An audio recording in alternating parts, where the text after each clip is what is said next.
Hello, my friends. Welcome back. We're doing a reading vlog, and I wanted to do a little bit of a shorter intro because I've been opening these up with like 15 or 20-minute intros talking about like the first quarter of a book or something. But I kind of just want to tell you what this reading vlog is going to be all about. And it's going to be about 2 books, and I'm hoping to get it done within 2 weeks.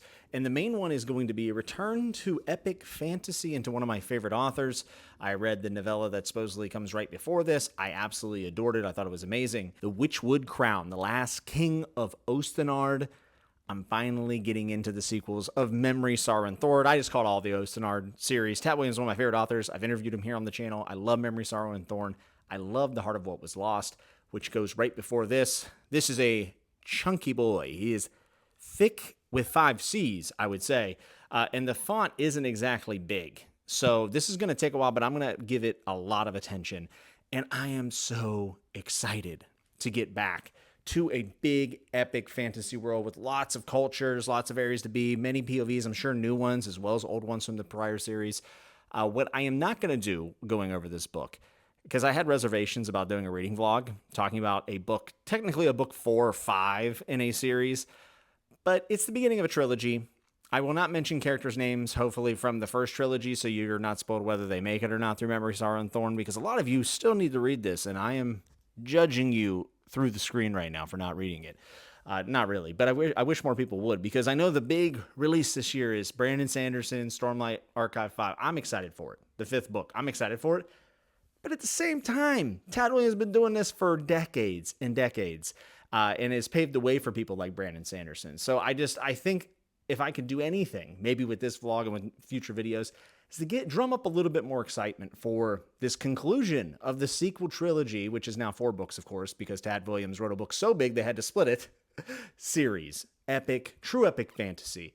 I've heard that the writing in this is just as good as the original trilogy, and I've heard it's even better, like as a story, that it's just better. So I'm thrilled, I'm excited, and I will try not to do no spoilers for the first trilogy so you all can watch this. I try to keep all this stuff spoiler-free. So the big thing with these reading vlogs is like I'm trying to make sure to do like maybe 2 or 3 books, but try to get them stuff I can do in 2 weeks. Because if I could do a vlog every 2 weeks, that means 2 a month, and that's fantastic. I'd feel good about this because I really like making these videos. Don't tell anyone, but they're really fun. So I decided to pair it with a new release, which I don't read a ton of new releases, though I am anticipating, obviously, the 4th book in The Last King of Osten Ard, and obviously Stormlight 5, but I did not expect this. I actually didn't even know that he had a book coming out this year because I'm a bad fan of his, but that is Stephen King. You Like It Darker, with a big 30% off sticker from Barnes & Noble. I'm about to get the hairdryer out and try to get that off this book without damaging the cover.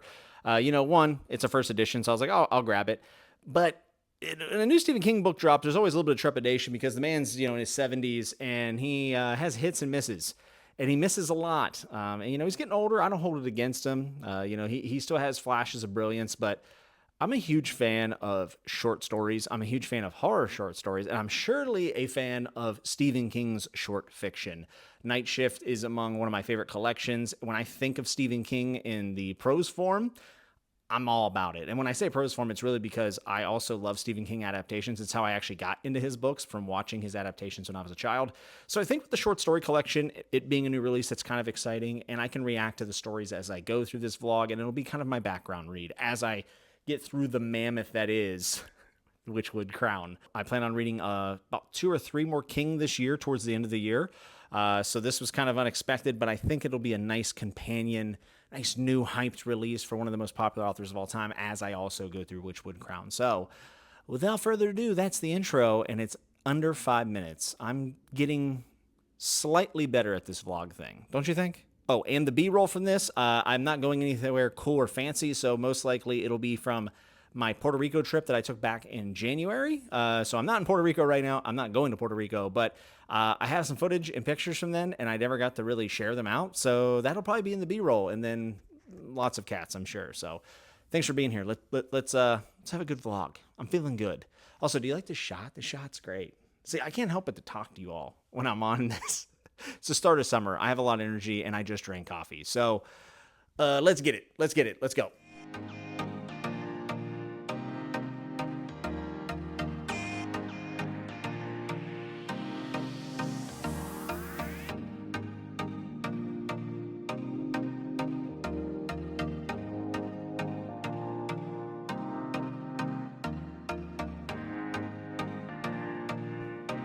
not doing the best job of updating on this reading vlog because I've been really busy. And also, I've just been enjoying the Witchwood Crown so much that I get to a natural stopping point. I got to the end of part 1. I was like, okay, it's time to film. But what if I just read like 3 more chapters? That wouldn't be bad, right?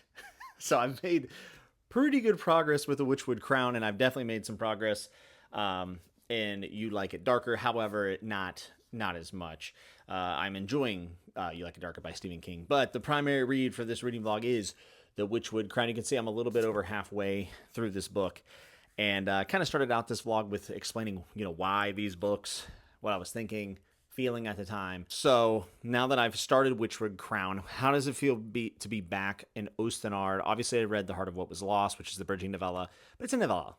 This is Tad doing Tad things. This is Tad writing a story that's really long. It is methodical and slower paced, but I'm a bit surprised that there has been a decent amount of actions through part 1 and then about halfway maybe through part 2 that I wasn't kind of expecting.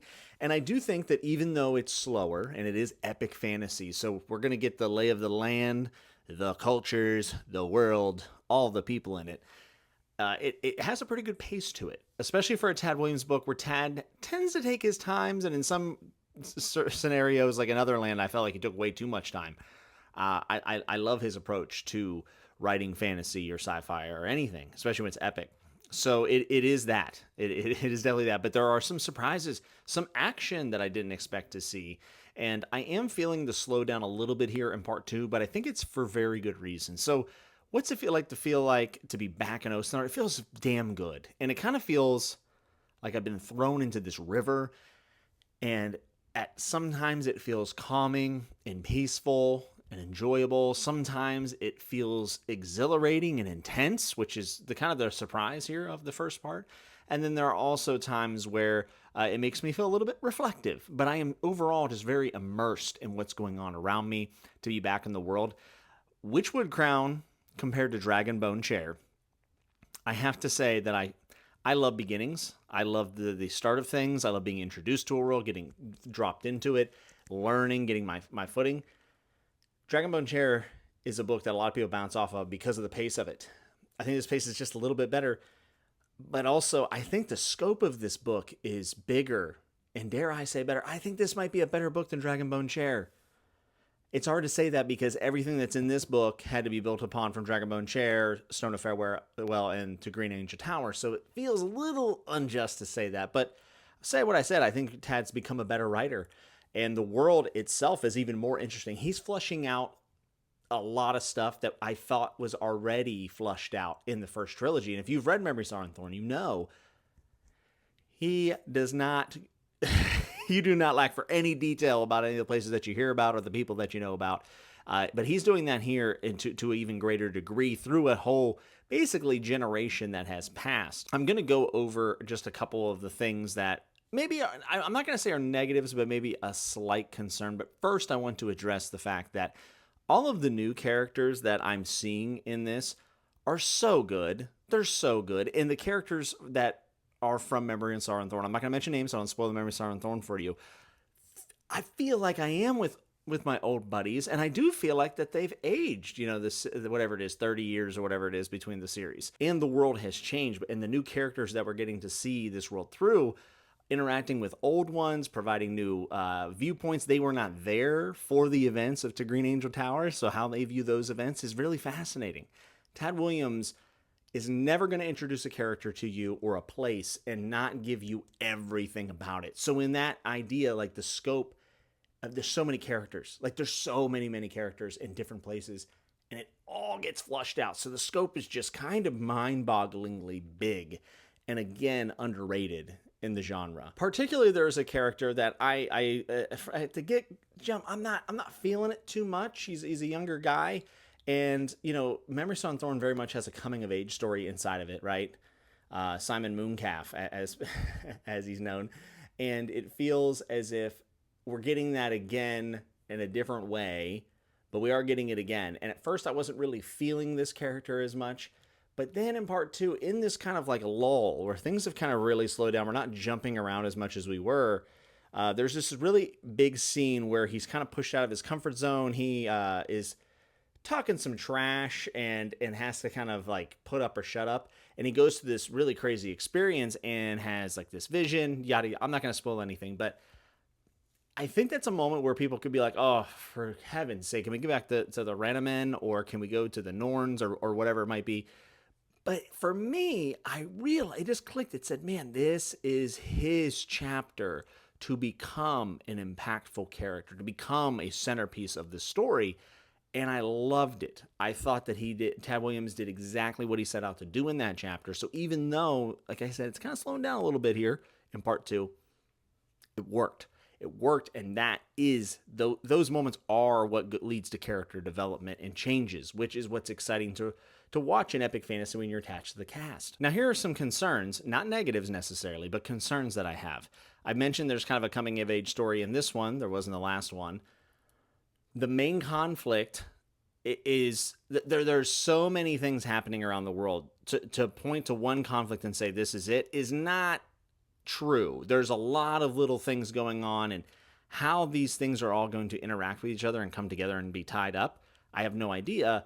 But some of the aspects of this sequel do feel as if maybe we're going to retread some old ground, maybe have similar or same conflicts as before. It's not clear. I can't say that for sure. I can't say with 100% certainty that's what's going to happen. But I do worry when sequels just kind of do it again.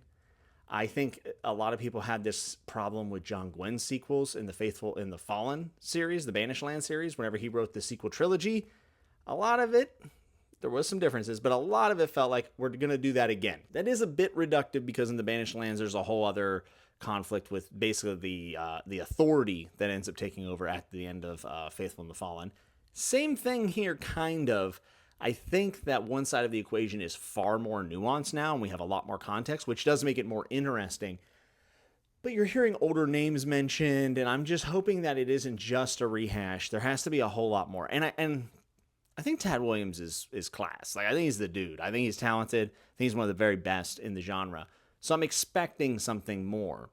If that does not come, I will be disappointed, even if it's really well done. Even if he nails it out of the park, I'll give him his due. But I would still be like, man, I kind of wish we would have done something a little bit more. You know, I don't want to just have a sequel for sequel's sake. I don't think that's the case here. So don't get it twisted. Right now, I'm thinking Witchwood Crown might be the best Osten Ard book. Heart of What Was Lost was a really good novella, though. So I'm not sure.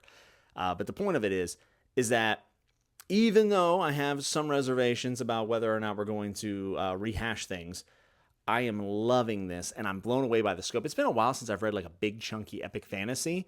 And I forgot how fun it is to kind of sink in and get lost and be carried away by the locations that you're in and the people you're meeting. And there's a lot of talk about text in here, like finding books that have been outlawed.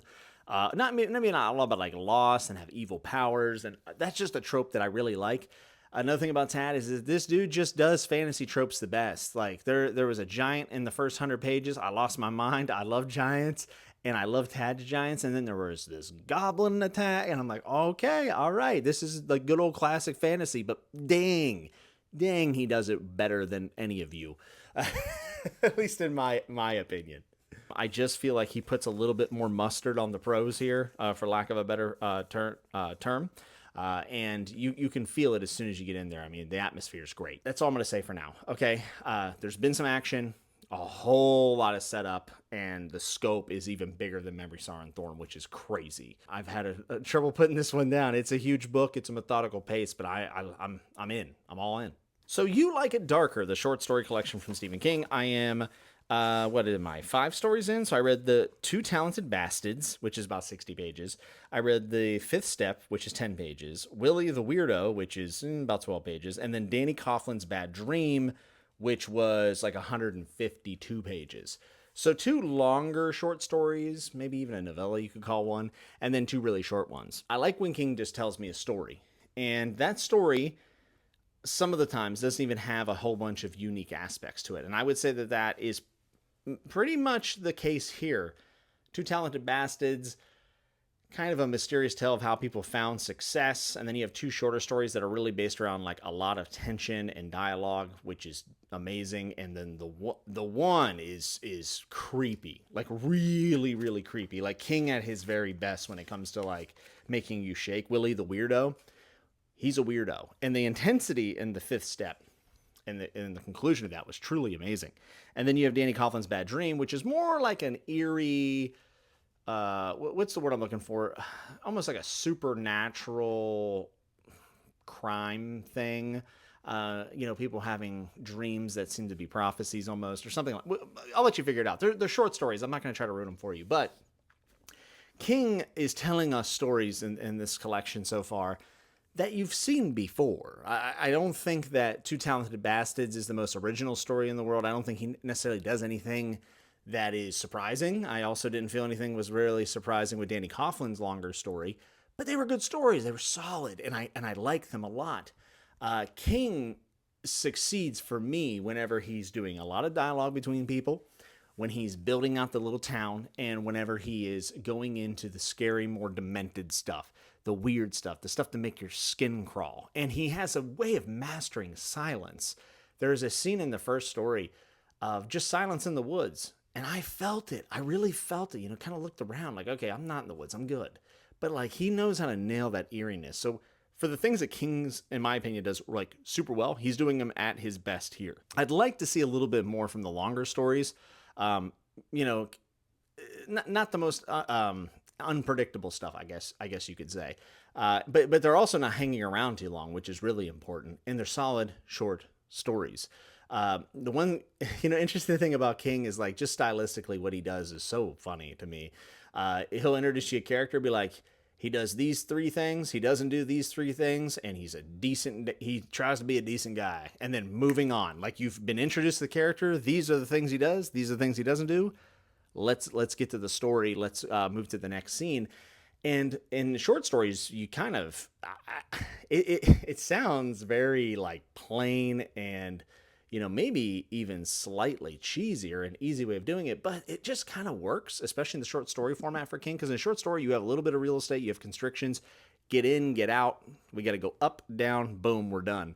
And I gotta say, like, there's something that's nice and easy about being, oh, okay, he doesn't swear, he doesn't cuss, he doesn't drink, and he goes to church every Sunday. All right, I know this character, let's move on and do it. And then I think the authenticity comes from the dialogue that people end up having. And I think that's where, like, his characters get a little bit more, I don't even want to say nuanced, but just a little bit more 3D for me.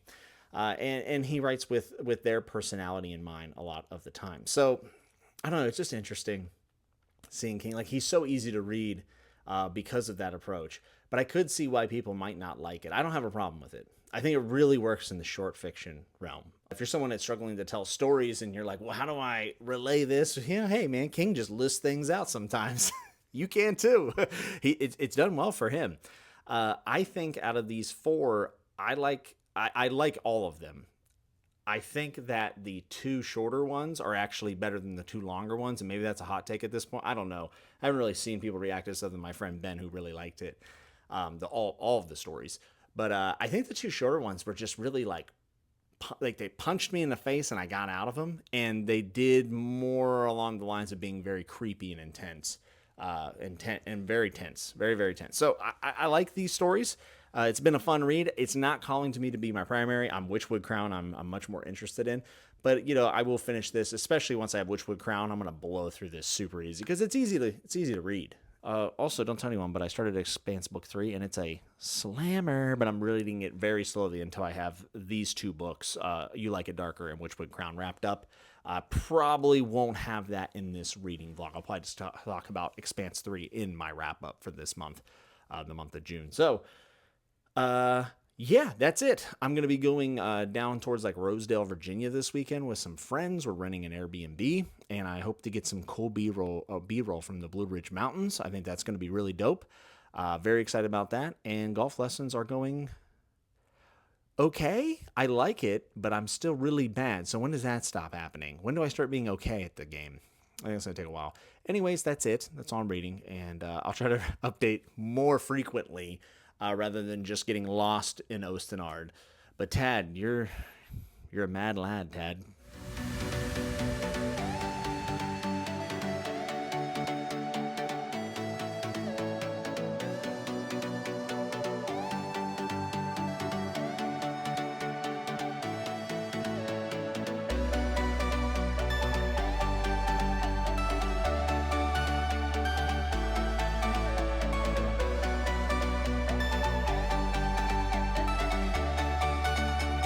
And I am back. I was hoping to have some B-roll for the, Blue Ridge Mountains and all this stuff from this trip. But unfortunately, that did not take place. I'm not going to get into it. No one's fault, really, just life and how it goes. But I do have some good reading updates, and I'll have to find some other B-roll. Basically, I've gotten up to the next big story in the Stephen King collection, and I finished out part 2 of Witchwood Crown, which is now leading into part 3, which I think is called Exiles.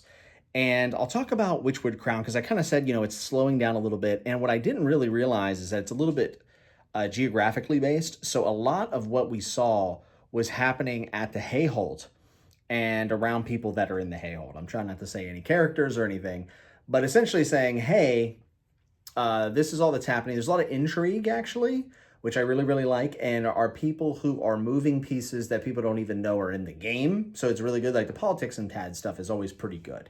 Like it's not going to be the most mind-blowing stuff in the world, but it's always going to be solid and well done. And this is no exception to that. I feel as if this section was, a little bit geared down because I feel that we're about to catapult up, but we're spending time with so many different cultures. The Thrivings or Thrivings folk are in this book, which are like plains people. They're probably the least interesting of the bunch, but they're still interesting. And they had the biggest moment, I would say, in part 2 that I did love. I think the kind of the culmination of this thing that was building up that happens there is really, really good. But the only thing I'll complain about a little bit, I don't mind methodical pacing. I like slow books. I always say I like boring books. But there is just a little bit of a section where they're basically deciding that someone has to go somewhere. And this person's kind of unwilling, and also people are a little bit unwilling to send this person because they're important and they're afraid of the risk that it might entail. I am okay with this. This is great. This is normal. However, I think it was 3 chapters. I feel like almost 60 pages were dedicated to this moment of them leaving.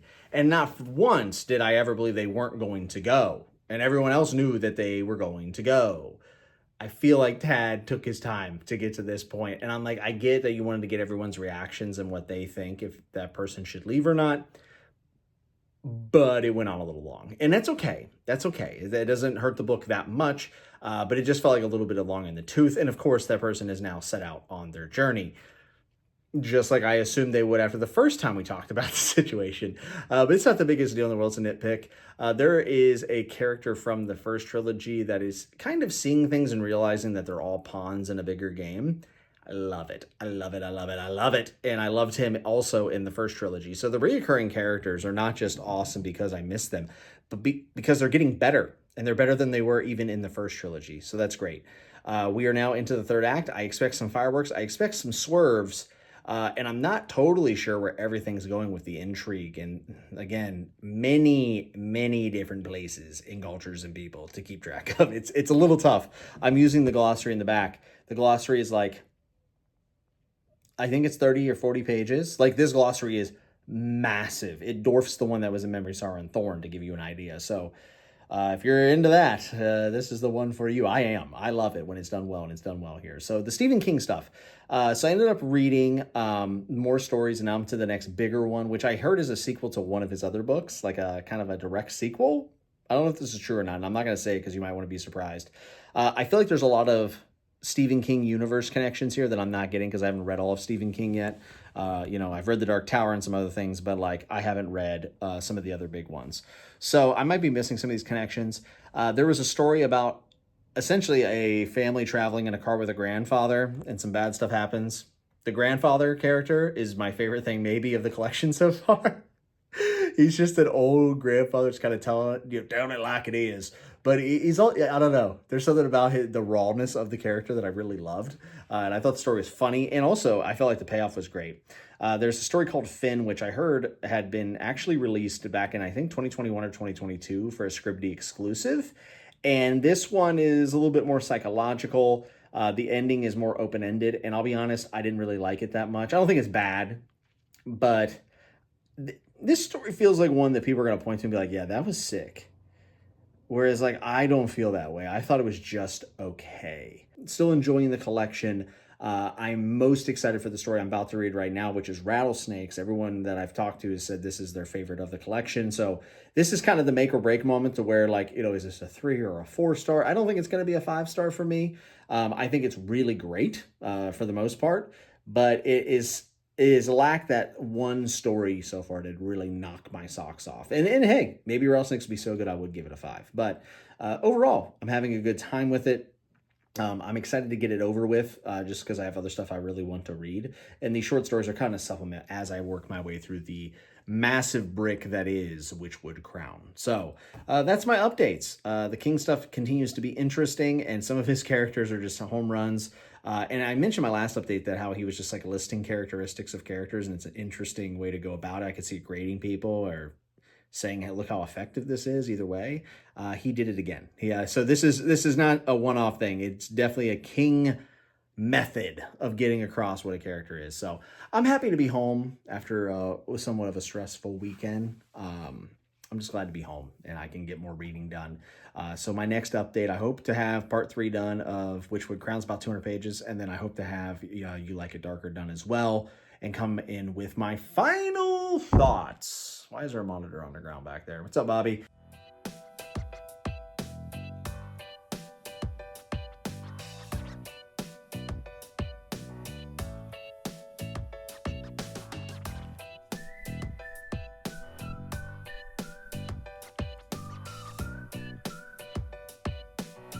All right, I'm on a walk before I go live with Chatting with Nuts. I'm out here on this trail near my house. Thought it was going to be a little bit brighter out, but, no rain on the forecast. Now it looks like it's going to rain. So I'm going to try to get this in before it starts to downpour.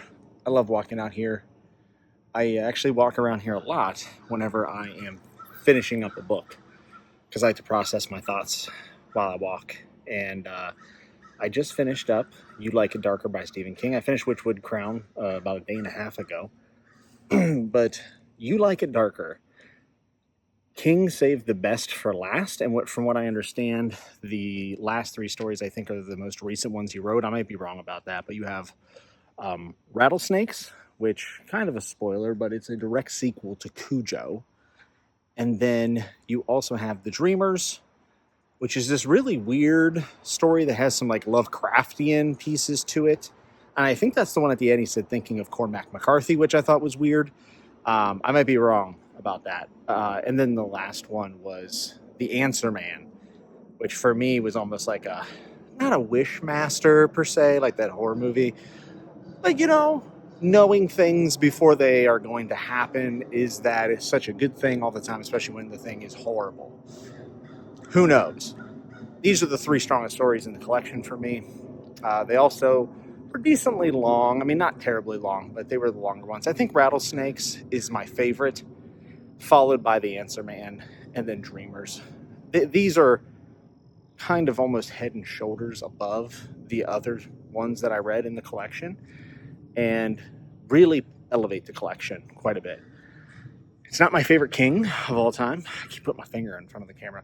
It's not my favorite King of all time, but certainly is King doing the things that he does super duper well. Rattlesnakes, from like beginning to end, is heat. It really does do a great job of just being a contained story, whereas Dreamers, ending's a little bit more ambiguous. I think some people might have problems with that, but I don't, since it's a short story. And then, of course, The Answer Man, I think is a pretty good complete story. Very dark. At least for me it was. You Like It Darker was excellent. If you're a fan of Stephen King and maybe you don't feel like reading one of his big, chunky books, I think that this is a good collection for you to pick up and try out. Millions of people already have, but it was a win for me. Not maybe like a 5-star book of the year type deal as a collection of short stories, but like I'm so happy I read it. The only thing I will say is that King, like most authors, have things that he likes to repeat a lot. And when you've written for as long as King does, you're going to start repeating yourself. It just happens. But the one thing I've noticed about Stephen King, and you can see in this short story collection, is he loves the falsely accused protagonist or like wrongly identified protagonist. Something that, obviously you have Outsider. There's like a couple other ones I'm not even going to... I think in 11/22/63 at one point the protagonist is falsely accused as well. and like kind of investigated. He loves this trope. I mean, he really does love it and uses it all the time. And it felt almost a little, like I almost felt like it was ridiculous in the short story collection. Comes up 2 or 3 times and he does it well, but it's just like, okay, we get it. Another thing he absolutely loves to do, he always has dreams. That's fine. That's a little bit more like wide and broad. But the other thing he really likes to do is like veterans or people coming back from the war, having flashbacks to the war. It's something I'm kind of surprised he's never written a war novel. Like, I feel like he wants to. But yeah, the falsely accused protagonist, just something about, some King really loves to use.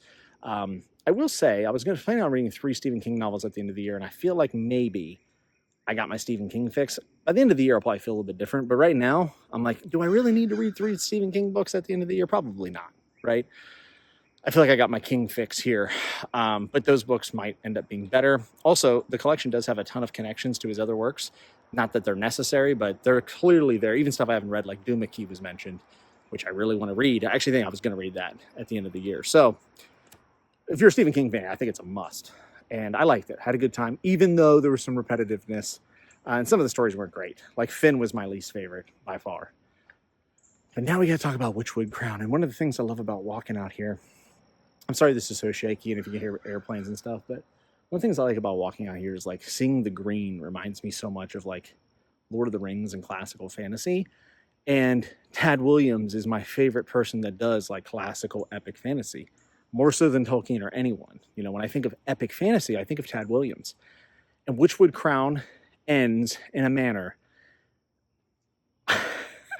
It's so hard not to just open up Empire of Grass. I got other things I got to read first, and I want to take some breaks out between the books because they're big and they're long and they're methodical. I don't want to get burnt out before the 4th book's released at the end of the year. But like the ending of the book had 2 things that really, really shocked me. One, I think I should have probably seen coming.